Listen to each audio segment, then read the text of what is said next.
Hoyomina Dragon Ball Super Sore wa Wari Watashi no Tsubo Jana. Oui les amis, vous l'aurez très bien compris, on est dans une triste réalité. Moi qui avais connu Toyotaro par rapport à de très bons doujinshi comme Dragon Ball AF, franchement il était talentueux, il avait fait quelque chose d'extraordinaire dessus, même s'il était en dessous de Yoongjinji. Dans tous les cas, ça restait très bon. Là, ce chapitre 39 de Toyotaro est très mauvais dans l'ensemble. Il y a des bonnes choses, on va en revenir, mais franchement, le cas Gohan, on nous l'avait teasé comme un porc, tu vois ce que je veux dire? Moi j'attendais Gohan, j'étais fier pour les fans de Gohan, je me suis dit, merde, ils vont être contents, ils vont avoir enfin un Gohan, et j'avais même teasé soit la victoire de Gohan, soit un Gohan qui perdait. Pour moi, il n'y avait pas de juste milieu. Là, Toyotaro nous a fait un juste milieu, eh bien, qui nous fait débander direct. Et pour le coup, je préfère prévenir dans cette review, je vais être assez cru, surtout que je pense que, honnêtement, on vous a chié à la gueule. Pourquoi? Parce que dans l'animé, Gohan n'avait pas été mis en avant, mais bon, on avait accepté la conséquence, tu vois ce que je veux dire? On s'est dit, bon, on nous a chié à la gueule de A à Z depuis Fukatsu no F, où Gohan n'avait même pas réussi à se transformer en Super Saiyan, mais là c'est pire, parce qu'on nous a teasé un Gohan qui était un chou lapin, qui était prêt à dézinguer Kefla, et là qu'est-ce qu'on nous donne? Un Gohan eh bien, qui a fait un match nul. Alors, ça pourrait être cool, mais c'est l'incohérence de puissance qu'il y a derrière. Vous vous rendez compte que Kefla, quand même, eh bien, est venu au monde, j'ai envie de dire, si on peut parler de maternité, entre guillemets, par la fusion de deux êtres qui sont ultra puissants de base. D'un côté, on a Kale, qui est quand même la Saiyan légendaire de l'univers 6, tu vois ce que je veux dire, qui a un énorme potentiel, celle en Berserker qui a mis une tatagne à Golden Freezer, et ça c'est à bien retenir, tu vois. Et d'un autre côté, Caulifla, qui est une Saiyan, eh bien, qui a beaucoup de facilité au niveau d'un pouvoir. Et quand je vous dis incohérence de puissance, c'est quand même une incohérence de FDP, quelque chose de super haut, là, tu vois, on arrivait à un seuil où la puissance dans Dragon Ball n'a plus rien à voir. Et d'ailleurs, dans ce chapitre, j'ai l'impression que la puissance brute ne sert plus à rien, d'ailleurs, on va revenir après sur le Kagoku Muten Roshi, mais dans tous les cas, on nous a chié, pissé à la gueule. Franchement, là, c'était la totale, j'ai envie de dire. Et c'est beau, parce que, merde, ça, c'est du Dragon Ball officiel, et les gens qui ont chié à la gueule à Dragon Ball GT, remettez-vous en question, les gars, putain. Vraiment, parce que là, on est parti dans un délire, mais du futur, mais tellement loin. Vous vous rendez compte que si on part dans les principes fondamentaux de la fusion Potala, c'est Kale fois Caulifla égale Kefla. Et là, on va nous dire que Gohan, avec 24 heures d'entraînement, arrive à faire match nul. Et honnêtement, je me demande c'est quoi le plus triste, de nous sortir un Gohan totalement cheaté, parce que vous vous rendez compte, moi je sais même pas où le situer, mais en gros, Golden Freezer s'est pris une raclée avec Kale Berserker. Mais Gohan arrive à temporiser, à bien retenir les coups de Kefla et à la sortir en même temps que lui. Donc est-ce que ça voudrait dire que Gohan, avec 24 heures d'entraînement, avec sa forme ultime, entre guillemets, il a rattrapé tout le retard de son daron en 24 heures? Mais tu vois le délire, genre en gros, Gohan, là actuellement, est aussi fort, ou même plus fort hein, d'ailleurs, que Golden Freezer, donc il est minimum à un niveau de SSJ Blue. Mais c'est un truc de taré, tu vois ce que je veux dire? On est parti dans un truc de merde, mais vraiment, c'est de la merde, parce que, je suis désolé, mais Gohan, il a chié dans ce chapitre, enfin c'est pas lui qui a chié, ok, t'as bien compris que c'est pas lui, mais Gohan, quand il nous sort la phrase fin de chapitre 38, je suis comme toi, Kefla, un Saiyan, mais un Saiyan né sur Terre, oh putain, ça m'avait hypé, je me suis dit, ça y est, Gohan, il est revenu un petit peu comme à l'ancienne, et dans ce chapitre, il me sort, je m'en bats les couilles de mon sang Saiyan, je veux être humain, mais non, tu peux pas renier tes origines, tu peux pas dénigrer ton père, c'est quoi ce délire? C'est comme si demain, t'es d'origine algérienne, ou italienne, ou ce que tu veux, et que tu rejettes tes origines en te disant, non, je suis 100% français. Non, t'as pas le droit. T'acceptes tes origines, t'acceptes ta culture. Et ce qui m'énerve le plus, c'est plus que j'avance dans cette review, et plus j'essaye de comprendre réellement le niveau de Gohan, et plus je me dis que c'est incohérent, parce qu'il peut pas être juste d'un niveau SSJ Blue. Parce que Golden Freezer, c'est à peu près un SSJ Blue, et c'est pris une raclée par Kale Berserker, donc c'est incohérent. L'ensemble est incohérent, et ce qui est encore plus incohérent, c'est comment ça a été fait. C'est mauvais, parce que même Goku, quand il regarde son fils se battre, et qu'il lui dit « Waouh, mon fils sait se battre, je savais pas », tu mens, mec. Depuis Raditz, tu sais que ton fils, il a du potentiel. Et même fin Arquebou, il était plus fort que toi en Ultimate. Alors que ta forme Super Saiyan 3 galérait. Tu vois ce que je veux dire? C'est de la merde. C'est nul. Le Goku de Dragon Ball Super, je le déteste. Je le déteste parce qu'il a perdu tellement de neurones. Goku, fin Dragon Ball Z, putain, c'est un mec qui avait un savoir, une culture, qui était posée, qui avait des valeurs, des principes, qui avait tout mon respect. Mais là, comment il est retranscrit et débilisé dans Dragon Ball Super, ça devient de plus en plus chiant. Et le problème, c'est plus on s'enfonce dans ce chapitre, plus on touche le fond. On est dans des bails bressons, mec, mais vraiment, ça devient sombre. Parce que je me rappelle, j'étais en live quand on m'avait teasé 2-3 pages du chapitre où je voyais Muten Roshi en train d'esquiver des trucs à la Jiren. J'étais en live avec Marco Gamer, j'ai même appelé Saikyo, je l'ai appelé, je lui ai dit, mec, je te jure, il contrôle le Migate no Shovui, Black Z avait raison. Non mais sans déconner, moi quand j'ai vu ce passage, je me suis dit c'est un troll, c'est pas possible. C'est bizarre, tu vois ce que je veux dire? Parce que Muten Roshi, en vrai, on aurait pu le caler Arc-Bout, il aurait pu faire un bail vraiment, vraiment stylé au final. Hein. Franchement, hein, si on part du principe que là c'est vraiment... de toute façon c'est officiel, qu'on le veuille ou non, c'est officiel, donc Muten Roshi a quelque chose qui s'apparente au Migate no Goku, même si c'est pas réellement ça. Putain mais il est tellement cheaté Muten Roshi.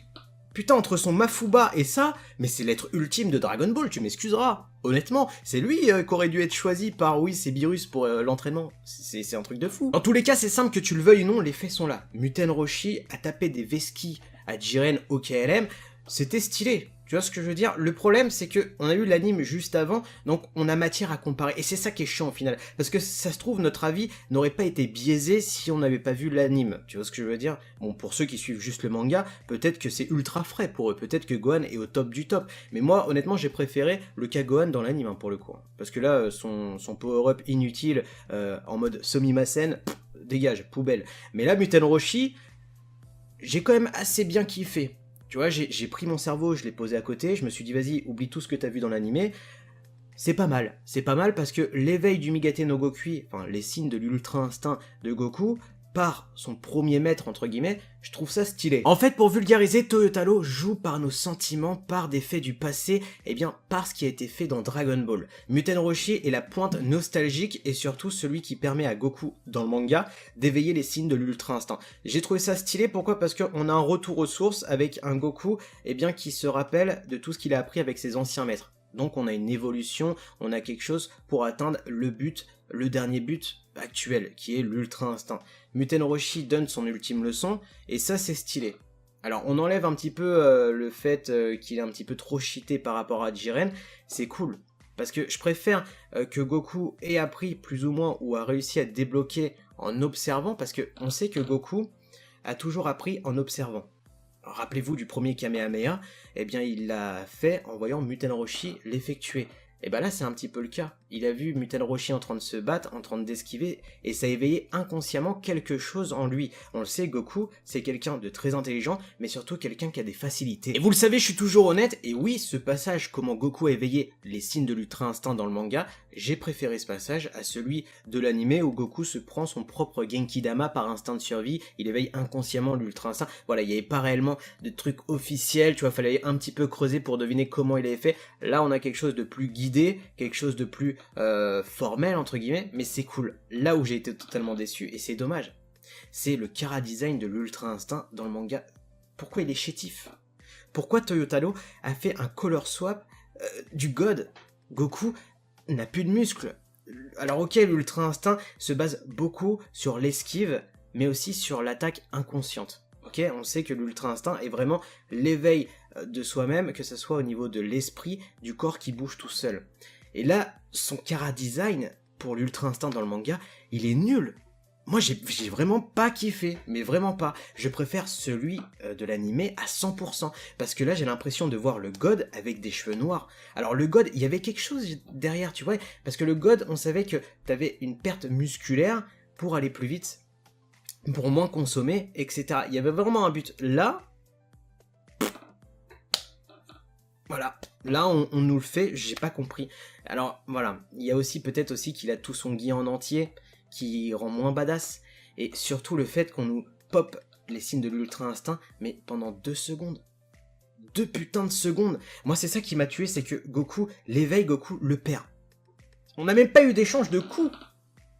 C'est ça qui m'a fait chier, c'est que on nous a fait tout un speech qui était beau avec Muten Roshi, que j'ai vraiment apprécié, et c'est vraiment le point fort de ce chapitre hein, pour moi. C'est vraiment élève maître pour la dernière fois, Muten Roshi qui se fait tataner par Jiren à la fin et qui sort, et que Goku, eh ben, il éveille inconsciemment grâce à son maître, en observant son maître, les signes de l'ultra instinct. Ça c'était beau. Ça j'ai kiffé, mais franchement, que Goku perde l'ultra instinct aussi vite qu'il l'a attrapé, c'est de la merde. Et pourtant, je sais que je n'ai même pas besoin de sondage pour savoir si vous préférez l'Ultra Instinct, enfin les signes de l'Ultra Instinct du manga ou celui de l'animé. Parce que, à part si vous vous appelez Gilbert Montagnier, et j'adore tes chansons, ok, hein, les soleils des tropiques, j'en suis sûr que tout le monde va se mettre sur l'Ultra Instinct de l'animé. Pourquoi? Parce qu'on reconnaît le Goku à l'ancienne, le Goku arc Freezer avec des muscles bien cassards, avec ce regard bien vénère, déterminé. Là, dans le manga, ça pue du fion. Ah ouais, non mais je le dis, ça pue du fion. Tu vois le vieux paix de wagon, mon gars, ou le paix qui reste, même quand tu mets de l'air whips dans tes chiottes. Putain, c'est ça, c'est exactement ça. Et ça m'énerve parce que j'ai défendu Toyotaro au chapitre précédent, qui avait fait rapidement la sortie de beaucoup d'univers. Je vous avais dit en vidéo que pour moi ça me choquait pas parce que c'était des univers OSEF, mais là, comment il fait tout ça dans ce chapitre, c'est nul. Et je sais que c'est pas de sa faute et que inconsciemment il est obligé de le faire parce que la Toei Animation, la Shueisha le presse pour qu'il finisse avant la sortie du film en décembre. Et c'est là où c'est totalement moche parce que c'est un manque de respect pour le travail de Toyotaro que j'adorais. Et que j'adore toujours, parce que j'adore ce mec, j'adore ce qu'il fait. Mais on le presse au niveau éditorial. On sent que l'éditeur est derrière son fion, entre guillemets, et qu'il est obligé, eh bien, de s'activer la moule. Et c'est dommage, parce que j'en suis sûr que si il avait fait Dragon Ball Super en mode doujinshi, donc auto-entrepreneur seul, entre guillemets, et qu'il aurait fait son taf lui-même sans éditeur derrière, ça aurait été 15 fois mieux. Mais vraiment, regardez par curiosité toutes ces œuvres en mode doujinshi, que ça soit Dragon Ball AF, que ça soit Dragon Ball Zero, et vous verrez le talent scénaristique qu'a ce mec. Franchement, ça m'énerve parce qu'on est en train de nous chier à la gueule. Je leur dis, hein, je leur dis encore correctement, mais Dragon Ball Super est en train de puiser sur tout ce qui avait fait la réussite de Dragon Ball, mais dans le mauvais sens. On nous canonise Broly, et j'adore Broly, hein, mais par caprice. Parce que les fans se battaient sur ouais, il est canon, pas canon, bah boum, dans votre gueule, on vous le canonise. Et ça sera exactement pareil pour les autres personnages. Ça se trouve, Gogeta va arriver, Bojack, mes couilles font du ski, enfin t'as compris. Et c'est là où c'est dommage, puisque Dragon Ball se meurt. Et attention, Jean Rageux, je te vois arriver dans les commentaires en mode ouais, Chris il a dit que Dragon Ball Super c'était de la merde. Non, je dis pas ça, Dragon Ball Super est plus que correct. J'ai adoré même un arc en particulier de Dragon Ball Super, l'arc Black Goku Zamasu, avec une putain de moralité, avec un scénario béton et une évolution de personnage qui était totalement ouf. Mais il y a des petits couacs qui commencent à se former par manque d'assiduité. Et c'est dommage, tu vois ce que je veux dire? Parce qu'on peut toujours pousser plus loin le niveau, tu vois ce que je veux dire? Ce chapitre était mauvais, mais faut pas juger le travail de Toyotaro par un seul chapitre, mais dans l'ensemble. Et c'est pour ça que je ferai une vidéo explicative quand Dragon Ball Super se terminera réellement. Toyotaro reste très talentueux, a fait de très bons choix dans le manga, mais dans l'arc du tournoi du pouvoir, je trouve qu'il a pas pris les bons choix au bon moment. Même si le cas Muten Orochi Goku dans ce chapitre était très bon et très bien réfléchi, malheureusement pour moi on peut pas faire bien et rapidement. C'est pas possible et le fait qu'on presse Toyotaro ramène une merde dans Dragon Ball Super et cette merde est le chapitre 39. On a eu l'épisode 5 dans l'animé, on a le chapitre 39 dans le manga. Dans tous les cas j'attends votre avis en commentaire. N'oubliez pas de liker, de partager, de vous abonner à la chaîne YouTube. Sur ce, moi je vous laisse, tchuss!